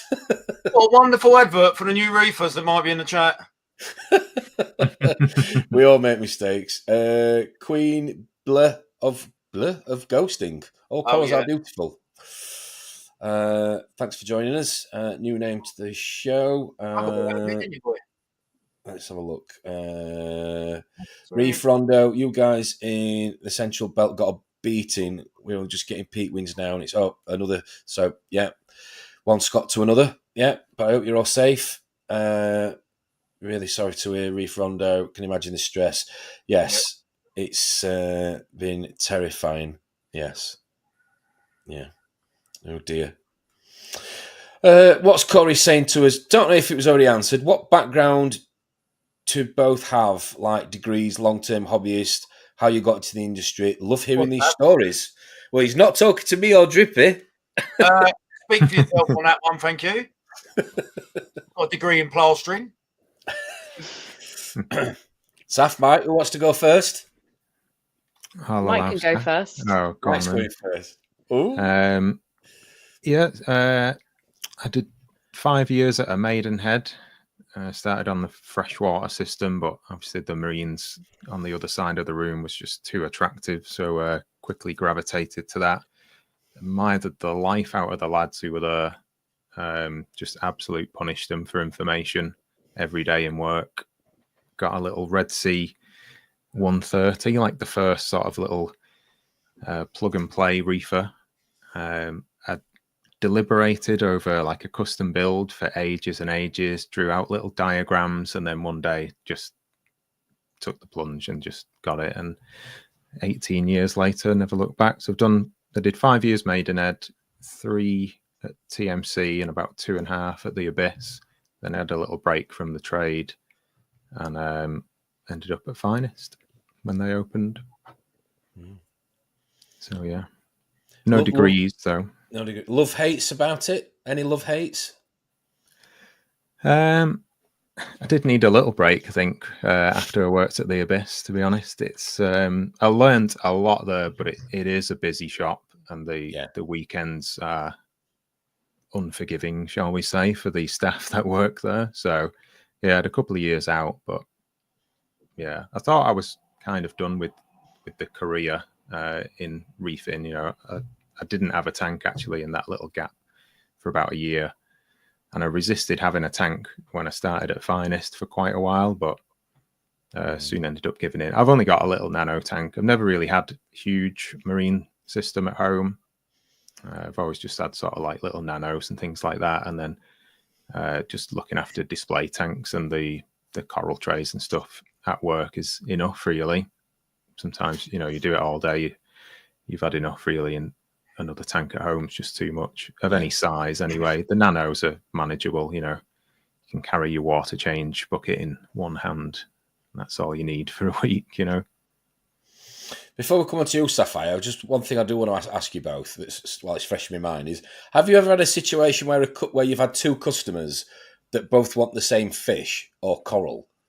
How do you referee that? Who gets it? How do you decide who was there first? They work it out. Who shouts the loudest? Yeah. They work it out between themselves. Is that what you do? Yeah. Okay. 5, 5, 5, Start a bidding war, Yes, mate. start a bidding war. Yeah. Yeah, I had a regal damsel of all fish with like a 12 quid price tag on it. It had been in the back QT. Somebody shut the tank down and just donated it to us. It had been in the back fish system for a while. So I had to clear out, put them all out the front, all the ones, healthy ones and that, labeled them all up. And it sat there for weeks and weeks on end. And then on a Saturday, these two guys, like once, oh no, I'll have that little regal damsel as well. And the guy next, oh, I was just about to buy that. Oh, you go ahead. No, it's fine, mate. I'll get no, honestly, you have it. And I just waited for them to decide who was having it and bagged it up. My most memorable one of them, because it does happen quite regularly, was on our opening day of all days. And I remember it was a mystery wrasse. We had a mystery wrasse, and somebody speaking to Duncan, they've asked for the mystery wrasse. Somebody's come and asked me for the mystery wrasse. Me and Duncan both walking over to this tank, holding a bag and a net. And he was like, what are you getting? And I was like, mystery wrasse. And I was like, what are you getting? And he was like, mystery wrasse. And these two customers kind of looked at each other, and Duncan and I just kind of stepped back into the wall until they decided. And was it amicable in the end? It was incredibly amicable. I mean, what happened is one person took it of the two, and then the other person was like, well, I've got to come back down this way next week anyway. So we said, we'll get you on for next week. So they came back next week and got theirs with some other stuff. So it was okay. And we said to them, because we did a discount on our opening weekend. So we said to them, when you come back the next weekend for yours, we'll pop the same discount on it. Don't worry. That fish, friendly. That fish has got a great face. What, mystery wrasse? I love the face of a mystery wrasse. Yeah, I think it's because their eyes move independently. I think that's what does it. Yeah, brilliant. Yeah. Brilliant. Are you able to answer Corey's question, Saf? Yeah, I mean, I don't have any degrees in fish either. Even though Lee, who's somewhere in the chat, went on a Parker's Reef video and told everyone I was a marine biologist. Yeah, I remember that. Yeah, so I had Mike and Steve at TMC saying, didn't know you had a degree in marine biology. I had customers coming into the shop asking me. No, I grew up with fish. My dad was really into fish keeping. He had this really cool planted freshwater tank built into a wall. So you could see through one room into the next. And when I was a child, I always helped him with it, always went to the fish shop with him. Got given Jeremy Gay books for Christmas, stuff like that. And then when I was a student at uni doing music, not anything to do with fish, I started working, embarrassingly, at a Pets at Home because I was a student and I didn't care. Kind of round the fish section because, what I will say about Pets at Home is you do get the odd shop where there are some people in there who really know their stuff. And I did a lot on fish, and then I got a job at the shop Duncan was at, running the freshwater side, and Duncan ran marines, and he starts pinching me more and more to do stuff on marines. And then a customer got a job abroad and said to me, do you want my reef tank? Gave me all his stuff. I started really getting involved then. Within 6 months of having a reef tank, I had shut down my freshwater tank. I had never been without a freshwater tank from about the age of 7. Shut my one down, got rid of it. And then when Duncan started this shop up in Malton 3 years ago, he said, do you want to come with me? And I said, I'm assuming you were going to take me with you. And then that was it. I was done with freshwater. I went to the dark side. And now I've got a water box 130 in my living room. But I don't do a lot to it. It's just got nice gonnies and things. And I don't hate doing water changes and never had one. Are you going to do a tank tour with Ron? My tank is no. More importantly, are you going to play us a tune on your instrument? Oh no, nobody wants that. It's not a cool instrument like a guitar like you can play, I'm afraid. Okay. I think the recorder's it's do you know what? You're not far off. No, I am a classically trained clarinetist. I knew you were going to say clarinet for some reason. Yes. No, you didn't. No, I did. Because I'm like Squidward. That's what my friends say. You remind me of some of the girls at school that would play a clarinet or a flute. No, I'm not a flute girl. Don't say that. It's an insult. Sorry. I haven't paid for these fish yet. No, you're definitely a clarinet girl. Queen of Ghost. Have any of you guys have a testimony of a dead coral coming back to life? Well, I suppose it begs the question of how dead was it? Yeah, I mean, maybe if it's those actually fungias, Those fungia skeletons that like sprout loads of little babies out of them. Have you ever seen that? I have seen that. The only and one. then you get like weird little colonies of them where they're all sat on top of a dead skeleton. That looks pretty cool. Mm. But apart from that, no. I think No, further the coral down is it dead. says my first acropora died, so definitely not from an acro. That's bleached, unfortunately. Yeah. But if you want to buy a new one, we've got loads in it at the minute. Going back to what Liam was saying about that fish. So was that a yes that you might be able to get one if you wanted one? So I think this he was asking about the. Sorry, you'll have to correct me again. I couldn't remember. Fowler eye. Thank you, Fowler eye. Thank you. Right. Okay. Lovely fish, but yeah, they just like Barry N. They just don't seem to come in all that often. Yeah. Well, it can be like a tricky one to import. First. Yeah, we seem to have like a group of customers who are on it with like those acanthurus species, like the bigger acanthurus tanks, like Dusumea eye, Barry N, freckle face tangs. I had one in the shop for a while for a Scottish customer. I could have sold that 10 times. Really, I find freckle faces a really hard sell. They've been pretty popular. Really? Yeah. In I don't know what it is about the Northeast. People see that and they're like, nope, not for me. We had they're a not the most face. colourful, are they? No, they're like brown tang, nice. We had a freckle. Go on, Drip. Yeah. They get quite big, didn't they? Yeah, they do. Yeah. We had one in our acro display, and we had to take it out because it was properly stripping the flesh off acros. The tang. Well, don't tell people that. That's why I don't sell any. Ron's saying somebody say a tank toe. Yeah, I was suggesting Sapphire does a tank toe, Ronald. So I think you should hit her up. Not hit her up. Sorry, we don't condone that on this channel. What fish would either of you never stock as a shop? Anything that you would like as like a no, not for us. Whale isn't a fish. Good question, John. It's a mammal. Yeah. Whale. There's a few that I would never stock that we've had, but thanks to my colleagues, we've ended up with them at the shop. Things like, you don't have to name and shame. I thought you were going to go down that. Yeah. Okay. I mean, if you're being totally moral about it, then there's probably a lot of things you wouldn't sell. Like lipstick tangs get pretty big. We sell plenty of those. Yeah. There's more people with big tanks than there used to be. So, I think the goal. I'll get properly big fish in on order for people that have properly big tanks. But I won't buy things that get insanely big in the hope that someone buys it. Yeah. I've never bought a Sweet Lips, actually. I have.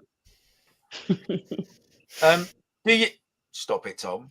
Do you, as you two either, like lionfish, right? So I'm always fascinated when I see a lionfish and they're FS, and I go, do you know what? That is a beautiful, beautiful fish, right? How many people buy one of them off of you and stick it until the day it kicks the bucket in their tank, or do you find that they bring them back after a certain amount of time? Volitans can be a bit of a boomerang fish, I would say, because they do get way bigger. But the other species, like radiata and stuff like that, stay a bit smaller. I'm nodding like I know which ones you're on about. I'm like, I've had a couple of volitans come back, but not because they've got too big, because people are shutting down. Right. Yeah. But I sound like I'm like really strict on this, but I do genuinely care. Like, So when I price up the fish for the shop, I write their species name, their price. It's got a color on the sticker to say whether it's reef safe with caution or not reef safe. And I put a minimum tank size for an adult on there. And I know this sounds really pernickety, but if somebody comes in and they want to buy a fish that gets really big and it says minimum tank size 600 litres, and they've got a 300-litre tank, I won't sell them it. And I know I sound really cruel, but I don't want to take it back. Like, firstly, it puts my fish system at risk because I'm not quarantining stuff before it goes in there. I don't know what I'm introducing off their fish. And B, like, I just think if it's got too big for your tank, so you brought it back, whose tank is it going to fit in at that size? Yeah, true.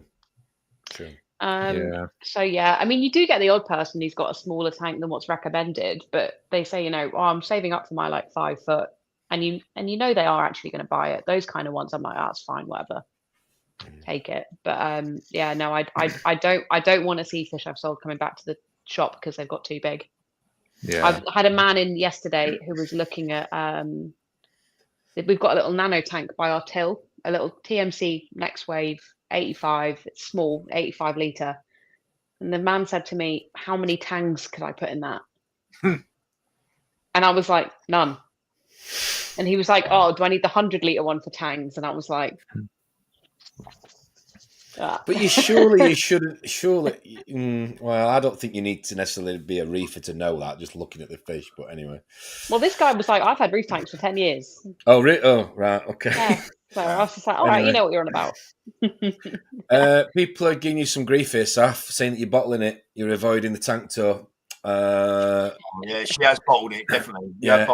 Liam's apologising. Sorry, Lee's apologising. Sorry, Saf. I was sure you told me you'd got a degree or you were a chemist. To be fair, I told Lee I was a rocket engineer when I first met him, and he believed that. So really, I mean, I admit I am doing a PhD at the moment, not in fish. Okay. So I think I was standing in a fish shop, maybe telling him about my PhD, and he just put 2 and 2 together. Yeah. Oh, quickly, just quickly, any news on you getting whipped out to the Maldives anytime soon or not? Yeah, it sounds like it will probably go ahead this year, so that'll be nice. Awesome. You're really gutted about that, mate. Good luck. I know. What's even more funny is that Duncan's not invited. He's working in the shop. Brilliant. Good luck to you, mate. So just going back to the clarinet for a second, because people are asking. So was it that one time at band camp? Did you? No, I'm not. I don't play in a band. I play in an orchestra. It's different. No, it's high. It's highbrow. that one time at band camp. Go and get it. My guitar's right here. I've got to sit on drum. Go and get the clarinet. No.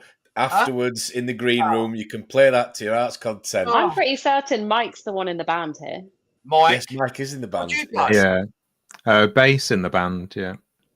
Bass guitar. Ronald's a drummer. Tom Spoons, triangle. Started. Rhodey, groupie. Yeah. Yeah. To be fair, I've got a bass as well, but you don't want 2 bassists. That's too much. Oh dear. There's not many bands with 2 bassists. Is there? No, that's too many. Evening Reefy Reese. I hope you're good. Can I just say, listen, thanks for joining. We need a singer. So if anyone in the chat wants to front up the Reefers Network marching band, let us know. Rodders, what do you reckon? Rodders has got a good voice for him, I reckon. Oh dear. Back to the chat for a second. Practical Reefer. I've had euphilia. I've left the skeleton a year and later, and a tiny polyp appeared on the rim of the dead head, missed of being any tiny bit of flesh left. Right, okay. You get that on frog spawn sometimes, and like what people call like frammers. Yeah. Which have a Latin name, which has gone from my memory because I've been awake for like 24 hours. But yeah, you get tiny little offshoots that come right from the base of the skeleton. That does happen. Has anyone noticed that if a torch kicks the bucket, right, looking at it from a distance, the skeleton of the head and everything looks completely dead. But if you turn it and look down it under the light, you can see that the actual flesh inside that skeleton stays there for quite a while after that whole skeleton looks completely brown bread. It depends on if it's bailed out or not, really, doesn't it? Depends on what's wiped it out. Some people are just commenting in the comments, about some of the fish that they don't think should be for sale. So we've got lionfish, we've got snappers, we've got sharks. Do you know why I think lionfish should be sold? And I will say this, I really mean this. Lionfish are really, really invasive in a lot of parts of the world, right? Yeah. Absolutely wiping out ecosystems. And a lot of the places that lionfish are collected from, particularly like boltans, right, that are taking over, they shouldn't be there in the first place. I know particularly in like Florida, the government is paying people money to kill them. Did you see that video around them, the coral restoration metal frameworks in Florida with that geezer who was literally poaching them on that stick and I've seen it. Stuffing them in that holdall thing that he had. There must have been 30 around one sort of apparatus thing. Yeah, and then you take them out, they get counted, and you get paid for all the ones you've killed, because I mean they really, really shouldn't be there. So if you're buying fish that are an invasive species that are going to get killed with a spear anyway, they may as well live in your tank for a bit. I mean, exported to China, they'd probably eat them. Do you know what I mean? They eat anything else, don't they? At least if you can eat a lionfish. We've got a few. You can eat lions, to be honest. Few of the comments in here. So yeah, we had snappers, sharks. Oh, got somebody saying Sohal, blue spot ray. Yeah, definitely agree with the blue spot ray. Groupers. I mean, Christ, they'd eat your wife, kids, and dog, wouldn't they? Groupers. Yeah, unless it's like a marine betta, which is a grouper, because they're all right. Yeah, have one of them. Cool. What's Corey saying here? If we're honest with each other, shops shouldn't import mandarins, copper bands, powder blue, brown, Achilles, etc. The death rate is just not ethical. I don't know. I got some very lovely tank bred mandarins in today. Yes, you did. You mentioned those earlier, didn't you? From TMC. I did, from TMC. And as I put them in the bucket, I said, "Are these tank breds?" And they said, "Yeah." "Are you sure you want them? They're really expensive." And I said, "No, I really, really want them." And they said, "I know you're just trying to support the ethics of it, but you don't have to." And I was like, "No, they're a really good seller." And do you know what? I took these tank breds out the bag, dripped them, put them in the invert system, threw some pellets in, eating them. Nice. Pellets. If they've got those tank bred mandarins in, then that means they've got something even better out the back, I would say. So I know where they get them from, and there'll be some even nicer fish next week when we go to TMC. Don't tell them. I love them. It's all right. Mike. Yellow tangs will be back then next week, I'd say. Oh yeah. Yeah, I knew that. Yeah. Oh look, but she didn't tell you that, Mike, did she? I was just about to say. You know what? Like I knew it because I asked them a few weeks ago when they're going to be next in, and they gave me a rough date. But sometimes they just tell you something and it doesn't happen. So yeah, squirrel, you got caught out there, mate. No, you genuinely don't understand how sharey Mike is. Like it's fine. Secret squirrel. Well, I was just about to ask you, do you ever wind each other up, as in saying, "Oh, guess what they've got," when they haven't? No? Do you never do that to each other? I might start now. You give me the idea. I definitely would. Yeah. I definitely send you some pictures of some like acanthos. You'll never guess what TMC got this week. Oh dear. Okay. No. Question for you both from the viewers. Hang on. I've got a question that's just come to me. Sorry, Onion. In TMC, when you're buying fish or corals, do TMC ever have a sale? No, not as such. They'll have like weekly specials, but it's usually just stuff they want to get rid of. Well, shops it's something they've accidentally bought too much of and hasn't sold. But AAC, like and other shops, there's always a sale on at Christmas or blah blah. I just wondered. It might sound a really silly question. No, when a shop is doing like a discount or a sale on livestock, they're taking the hit. Right. Okay. Whereas if it's like a actual product, like Red Sea have something for Black Friday or anything like that, then it's kind of shared. But no livestock on the whole. Now, I was just going to throw this question in front of you, Mike and Saf, from Darren. He's saying wholesalers should do more, especially with QT. What do you both have to say on that front? I think they've got the work cut out for them, trying to meet demand from all the shops. So, obviously, I used to work at TMC, so I sort of know exactly what happens there, and they just can't get enough in quick enough, and But also, if you're going to do a proper QT, you need to do 6 to 8 weeks. They're getting fish in multiple times a week. If you're doing a true quarantine, you can't be adding fish into a system that's already got its quarantine period running. So they'd have to have the size of what they already have going times if they get 3 things in a week, 8 weeks, 24. Yeah, it's just not 24 times bigger. I mean, they do hold fish for a little bit before they go out for sale. Yeah, they don't get them in and ship them straight out. They are being held, but there's onus on the shops to do something. I mean, very, very few places in the country do a true quarantine, right? But if they are looking after their fish system properly, the chance of you getting any form of serious disease should be really slim. Surely you're dealing with animals. There's only so much you can do. Yeah. Before you start to harm a fish. Do you know what I mean? Yeah. I mean, certain things don't even when people say, should I quarantine my fish before I put them in my tank? If you want to quarantine your fish, you also need to quarantine all your corals and all your inverts. Most white spot in the UK comes in, believe it or not, on conch snails, to the point where the UK government looked at banning the import of conch snails last year. No way. Never knew that. Wow. Yeah. You are more well, where does white spot live most of the time? In the sand. What's digging around in the sand all the time? A conch snail. A majority of the time, if you're getting things like white spot in your tank, it's from your inverts. Interesting. John's asking, is TMC selling their ranch fish yet? Yes, but it's all damsels. Yeah. Okay.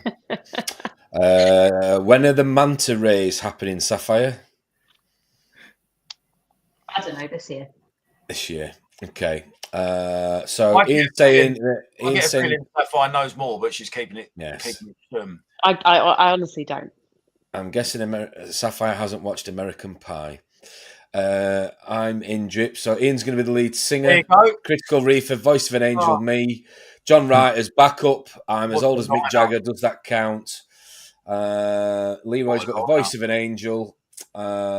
Reefers Network needs to make a calendar. Yes, it's something I've talked about before. A calendar. Good idea. What are you going to be, Dave? Mr. June, Mr. July. Who wants to look at us lot hanging on the wall? I think it's going to be more reefing related, Drip. Yeah, fair point. I was thinking you'd be posing with a Gonorrhea covering your credentials. Do not want to see that. No. Just a frag of it, yeah? Yeah. Darren ate lionfish in the Bahamas. Doesn't surprise me. They fill it the fish they catch in Florida as eat. Yeah. Darren, was it spicy?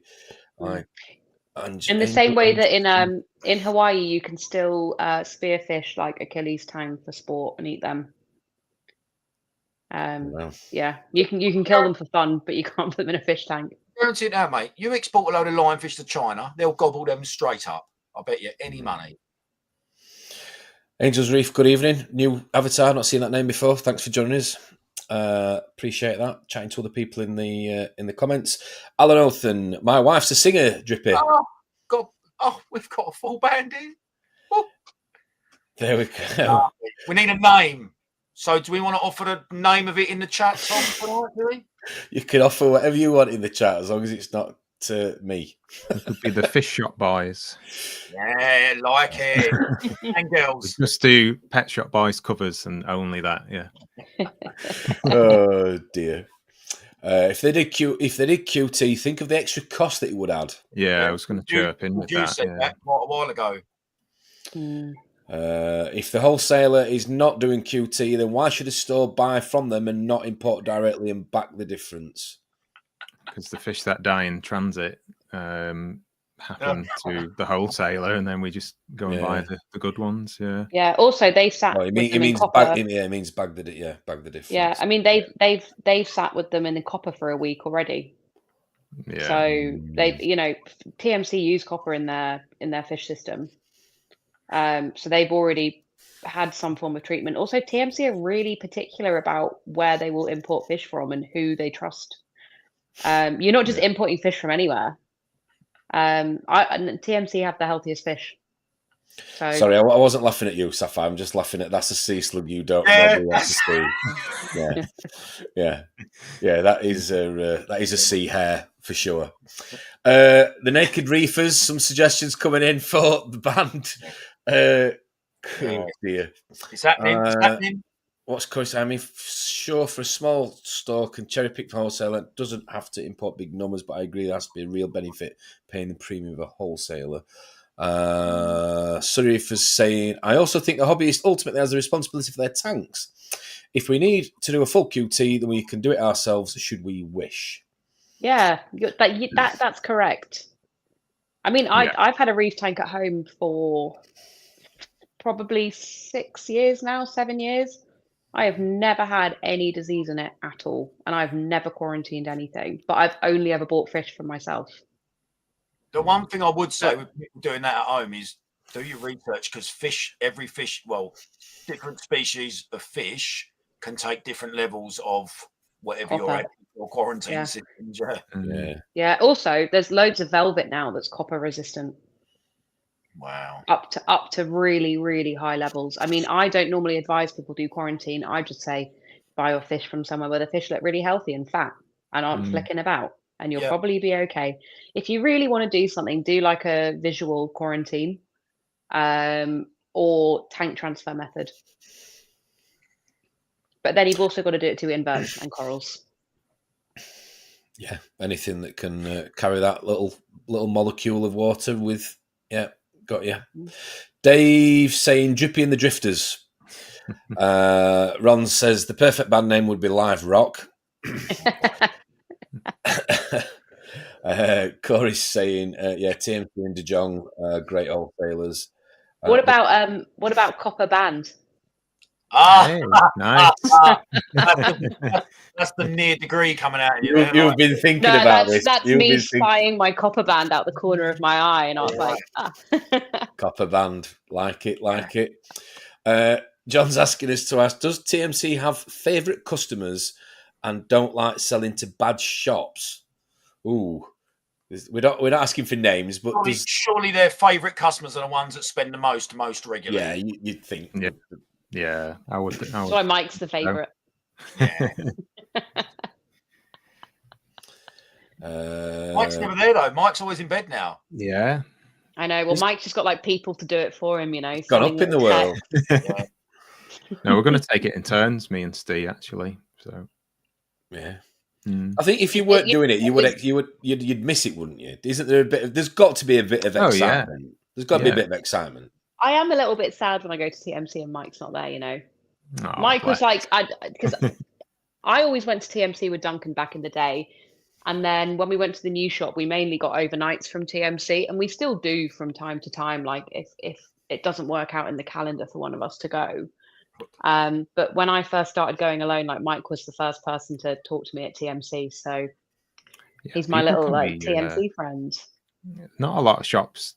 Well, not every shop is friendly at TMC. I don't know if they've got the list and the concentrating and and they've got a job to do, but and it's strange because there's a shop in there that I see sometimes and has never spoken to me.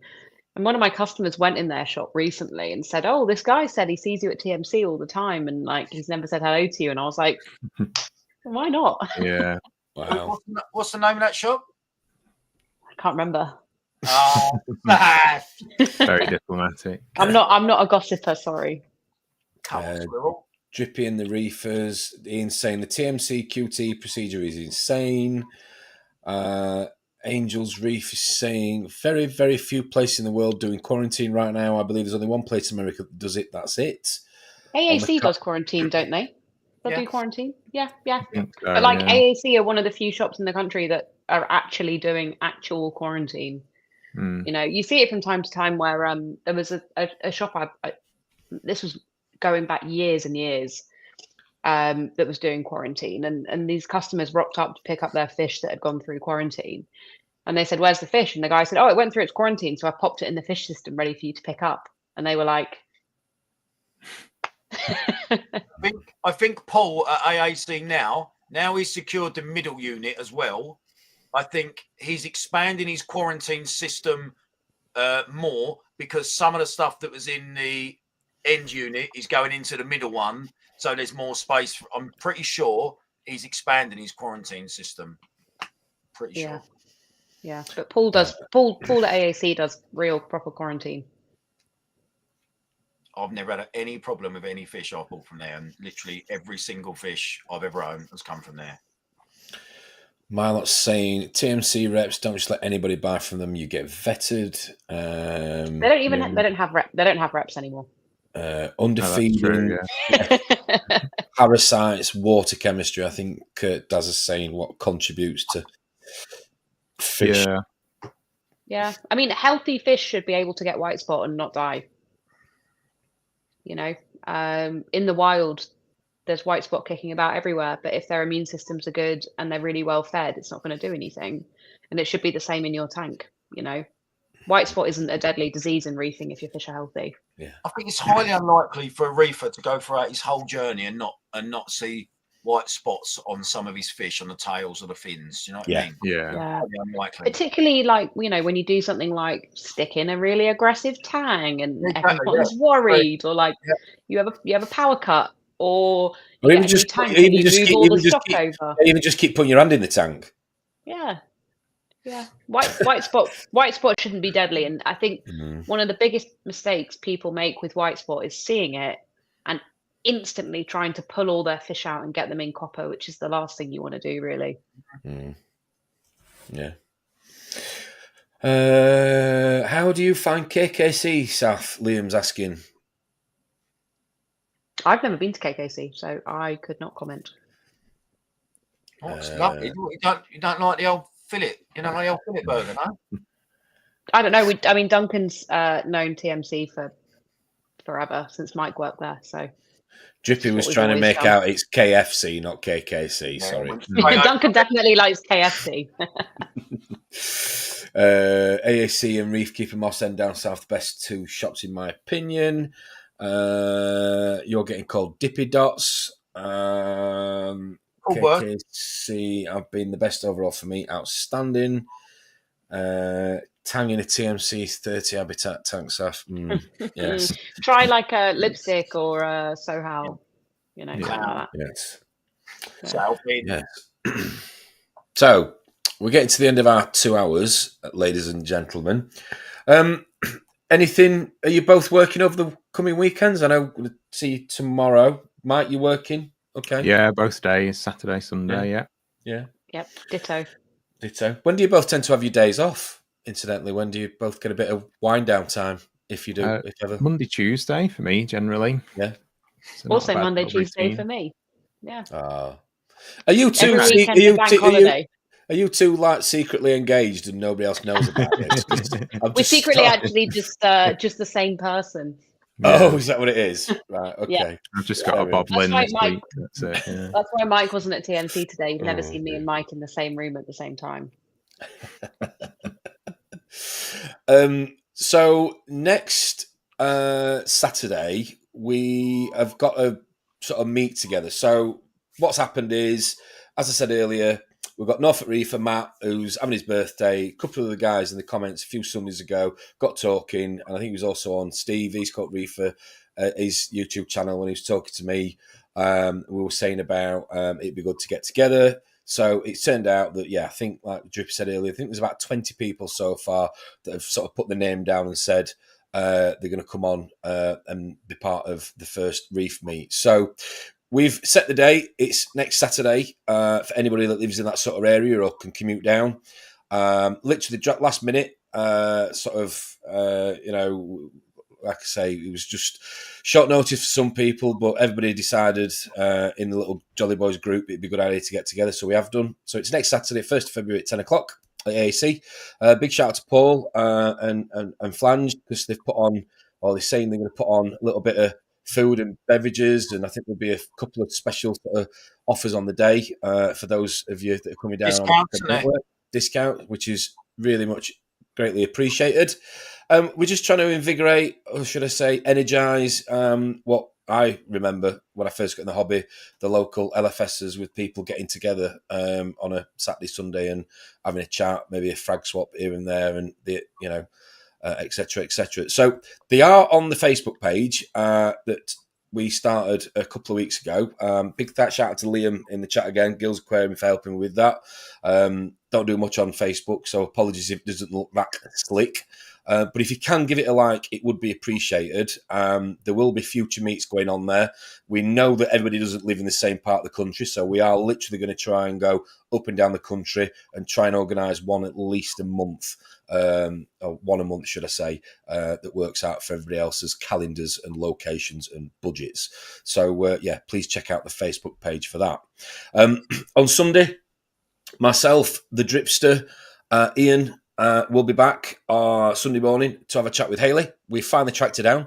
She's coming on to talk to us about her reefing adventures, talk to us about her current tank, amongst everything else. So we'll have a weekly catch-up on Sunday morning, myself, Drip and Ian. And I'll hopefully have some fish to show off on Sunday, Sapphire. Hopefully. Well, they're not going anywhere. Not going anywhere. Except home with you. Make sure you charge him top whack for them fish. Yeah. Well, Duncan and I were saying this today, actually, like that we've got this really, really beautiful little Adonatus wrasse, right? Really nice, but a cheap fish. And Duncan and I were saying, if we put a 1 in front of that price on that sticker, it would sell instantly. Somebody would be like, "Oh, look at that lovely expensive wrasse. Oh, what nice colours." Cheap fish that are beautiful get overlooked all the time. So I've added a few zeros on the end of Tom's, like put some 1s ahead of things. Yeah. Well done. Oh dear. Well, have a great weekend, Mike. Thank you. Drip. Sapphire, I will see you tomorrow. Thanks ever so much for those of you that have tuned in on this Friday night to support the network. And as always, please do give us a like and a subscribe, because it makes all the difference. We hope you have enjoyed yourself this Friday evening with ourselves. So, Mike, been a pleasure as always. Please come back, talk to us more. Cheers. Yeah. Saf, I'll see you tomorrow. Drippy, it's been emotional. And for everybody else, we will see you all Sunday morning. Take care for now. Have a brilliant weekend. We'll see you soon. Take care. Bye-bye. Bye. Bye.